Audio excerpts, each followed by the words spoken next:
క్షమాపణ చెప్పాలని చెప్పి. కానీ ఈ రోజు వరకు అసలు స్పందించడం కూడా లేదు పవన్ కళ్యాణ్ గారు. అంటే నేను తమిళనాడు పోతే నాకు రెడ్ కార్పెట్, ఢిల్లీకి పోతే నాకు రెడ్ కార్పెట్, ఎవరు ఏమి పీక్తారని చెప్పి అని అనుకుంటున్నారా?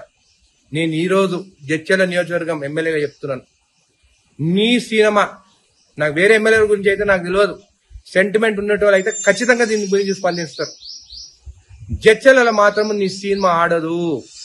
నేను జడ్చర్ల ప్రజల గురించి చెప్తున్నాను, మొన్న కూడా చెప్పినాను, నేను కూడా పవన్ కళ్యాణ్ ఫ్యాన్ అని చెప్పి. కానీ నాకు sentiment important, Telangana sentiment important. నాకు జడ్చర్ల యువకుడు కూడా చెప్తున్నాను, మనని నరదిష్టి అని రాక్షసులతో పోల్చడం మాత్రం కరెక్ట్ కాదు, క్షమాపణ చెప్పాలని చెప్పి. కానీ ఈ రోజు వరకు అసలు స్పందించడం కూడా లేదు పవన్ కళ్యాణ్ గారు. అంటే నేను తమిళనాడు పోతే నాకు రెడ్ కార్పెట్, ఢిల్లీకి పోతే నాకు రెడ్ కార్పెట్, ఎవరు ఏమి పీక్తారని చెప్పి అని అనుకుంటున్నారా? నేను ఈ రోజు జడ్చర్ల నియోజకవర్గం ఎమ్మెల్యేగా చెప్తున్నాను, నీ సినిమా నాకు వేరే ఎమ్మెల్యేల గురించి అయితే నాకు తెలియదు, సెంటిమెంట్ ఉన్నట్టు అయితే ఖచ్చితంగా దీని గురించి స్పందిస్తారు. జడ్చర్లలో మాత్రం నీ సినిమా ఆడదు.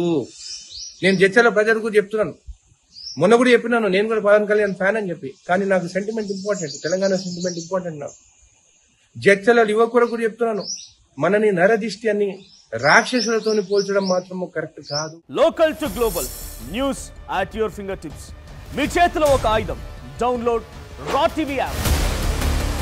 Media legend Ravi Prakash is back.